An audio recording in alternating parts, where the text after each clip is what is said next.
Welcome to SciTech Culture with Steve Kern and Ben Warner, where we examine science, technology and culture in the 21st century. Visit our website at scitechculture.com. So there I was travelling last week, Steve, and I thought, yeah, okay, nothing possibly could happen in Melbourne of note. There's a couple of things it turns out that happened, and the first one we'll touch on is there was an earthquake, and 4.6, relatively, not, I wouldn't say it was right in Melbourne, but sort of relatively close to Melbourne, probably closer than what the big one was. I think that was 2 years ago, where you actually felt the building shake. And I remember being in my office building at the time by myself on the floor, because again, we're in some sort of COVID lockdown or whatever, and the building starts to shake, and you feel like if you're the only person in the building, it's not a good feeling when it's shaking for about 10, 15 seconds like that, that you feel like you're going to get out of it. But again, there's this sense now that, are we getting more of these? Is this going to be a more frequent occurrence? I guess Australia isn't really well known for its earthquakes because of I guess, for the lack of a better word, lack of fault lines as you would imagine them in other places around the world, like in the US or Japan is probably an excellent example of that. Or even New Zealand. Yeah, and New Zealand. But there's like a sense now we're just going to keep getting more of these. And while I guess anything's possible, the Earth is constantly changing around us. So, maybe we need to start making buildings that are earthquake proof or something, which is another thing that apparently got highlighted out of this recent earthquake incident, is that there are no plans in place, it would seem, because we haven't had to worry about it before. Gosh, I'm surprised at that. Typically, I thought Australian standards would at least include some of that. But yeah, if there's an increase in sort of seismic activity, then one of the things that will be required is a certain level of preparation in construction. So let's just hope that's not another regulation that adds another, zero to a bill. Absolutely. But what about this sense of, the idea that earthquakes could become a bit more common in Australia? That's quite interesting, isn't it? Well, you're looking or talking about geological timescales, which are, tens of thousands of years. So frequency as it increases, if you were to start to get, significant tremors every 5 or 10 years, that would be really short time frames in geological terms, but a little bit longer for us. But certainly, I've had friends in Christchurch who were there for the earthquake there, and have sort of experienced the additional sort of tremors that have occurred afterwards, and it's very frightening, especially once you've seen the full force of one. Absolutely. All right, I guess we'll watch the space, see if any more come out. And the other thing that I just wanted to, I know this sounds more like Earthquake 101 type knowledge testing here, but having experienced, I know I didn't experience this one, but I did experience some sort of 4-level ones here, and also the difference between that and a 5-level earthquake, how significant a difference it is once you go up the scale. It's a logarithmic scale, so the difference between 4 and 5 is 10 times greater. So, and you definitely feel it when you're here too. So, yeah. So yeah, that was quite interesting. But it wasn't the only thing that happened in Melbourne. Well, I should say on the east coast, I guess, of Australia. Although there was a lot of news about it in Melbourne, and again, totally different. Not exactly a disaster. Although I'm sure a lot of her fans thought it might have been a disaster if they couldn't secure tickets. But Taylor Swift was having. She's touring Australia, and obviously there's a Melbourne tour happening as part of that, and the Victorian government actually declared it a major event in the hopes of preventing ticket scalping. Although I don't know how successful they were at doing that, because it sounds like people were still going out and scalping the tickets. And it's interesting, isn't it, that I don't know.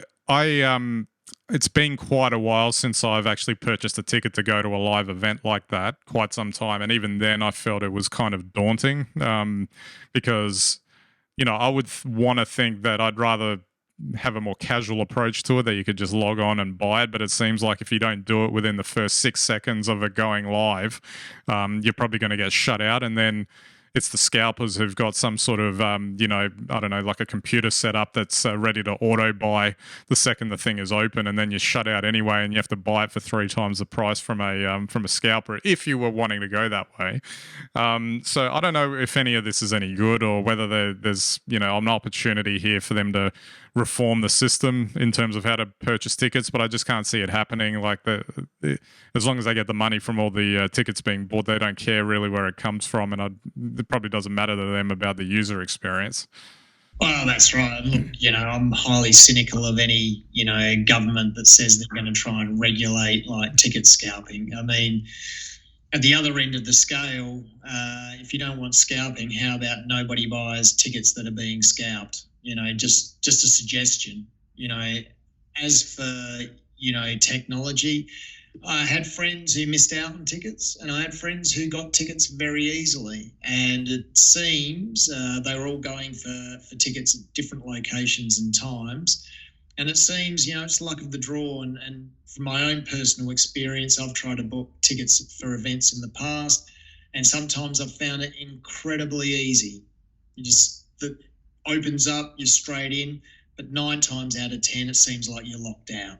So I don't know that there's any sort of conspiracy going on to block out ordinary people. I think it's just the sheer volume, and if you're lucky, you get in, and if you get in, you get your tickets. And if you choose to scalp them, it's really not very ethical, but if you got them, surely they're yours to do with what you will, and it's a free market, so maybe you should be allowed to profiteer. I don't know.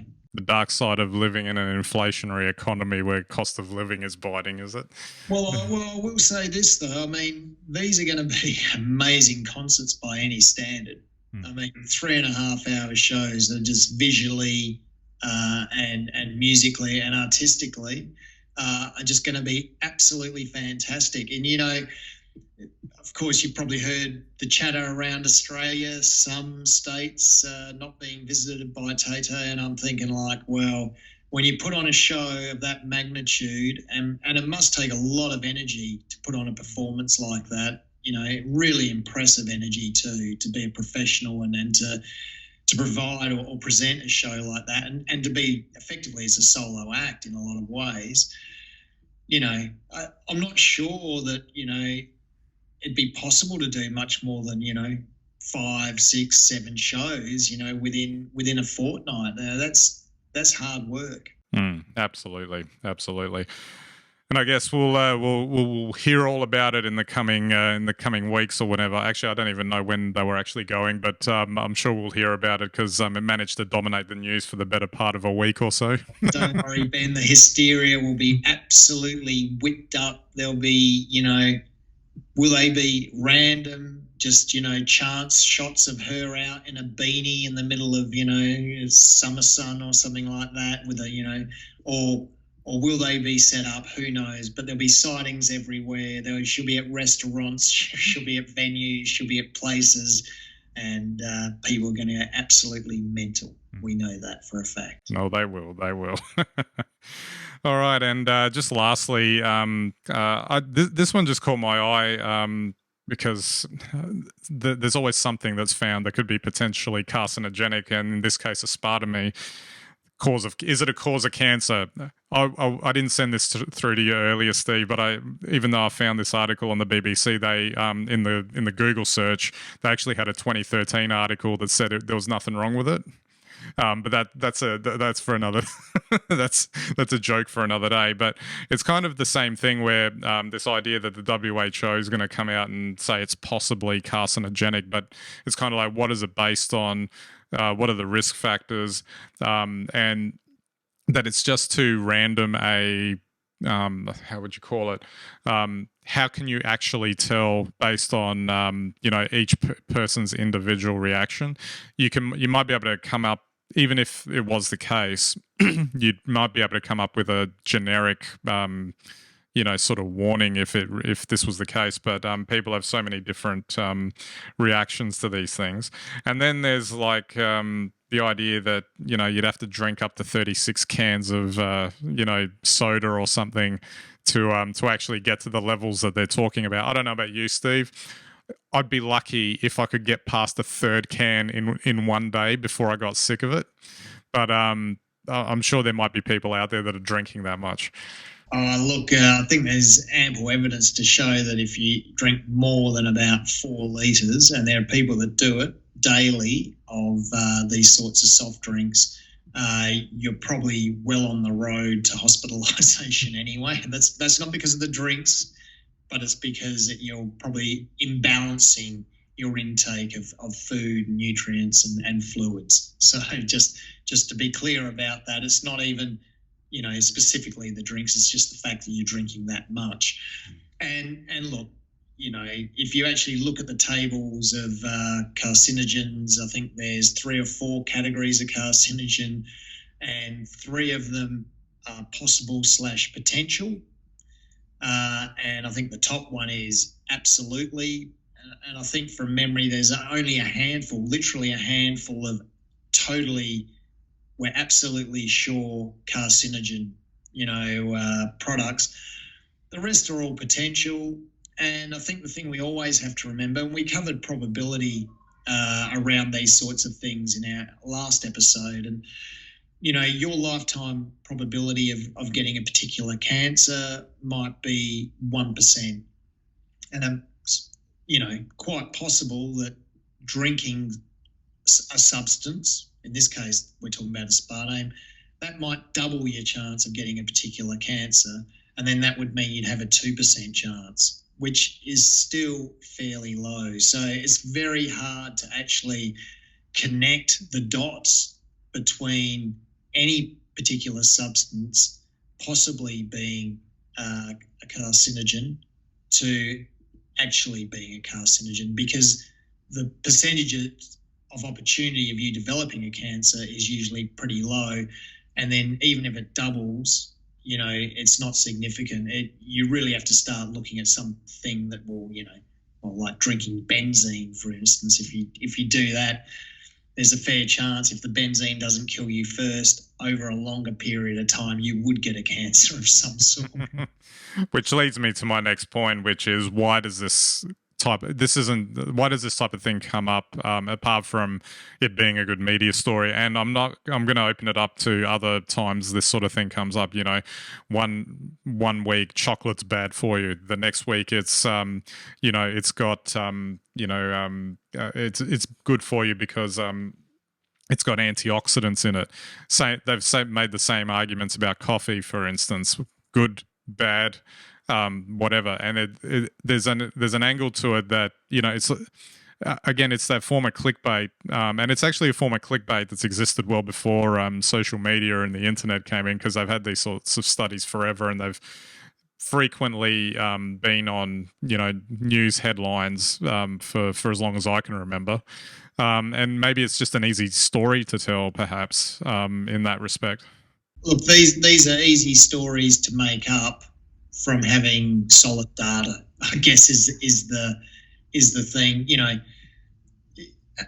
I guess the whole point is that a lot of these substances possibly are carcinogenic, but the quantities you'd have to consume, as you pointed out before, 36 cans a day, would probably kill you before you would develop a cancer if you were having those levels. And that was my point about the benzene or any other sort of substance like that. So, you know, the reason we do these studies is to better understand how, you know, substances, especially food ingredients, artificial sweeteners or any artificial products we put into food might affect us or interact with our bodies.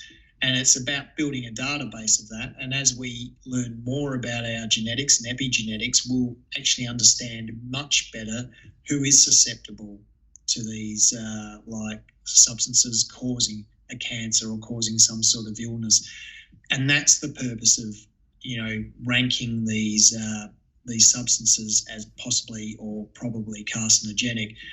It's got nothing to do really with public health warnings at all. And it makes a great story in a newspaper. Don't have a diet pop, don't eat chocolate, eat chocolate. Coffee is a great example. 30 years ago, they were telling us black coffee was going to kill us all. And then over the last 20 years, they've done longitudinal studies of 50,000 people over 30 years and found that having a coffee a day or 2 coffees a day reduces your risk of a whole lot of diseases of aging. So, you take it, leave it, but, it's always going to be moderation is fine. Excess probably will kill you one way or another. And I guess as a final point that I wanted to make, if you have too much of anything, it's probably not going to be good for you in the end, which you would think is kind of a common sense thing. There is a reason why, eat in moderation is kind of the general advice. Yes, you can eat junk food if you want, just don't eat 6 pizzas a day. Don't drink 36 cans of soft drink in a day. And also just on the soft drink front, that's a hell of a lot of sodium you're taking in as well, which, I can imagine would have far faster implications for your health than the potential for carcinogens and cancer. Well, the caffeine alone in, say, energy drinks, there might be aspartame in there. But if you were going to drink, and I have friends who work in basically emergency wards, and they see people would come in and their systems collapse because they're regular drinkers of 6, mega-sized cans of energy drink a day. And after 6 months, 8 months, 12 months, eventually their systems collapse. But it's typically due to poor nutrition.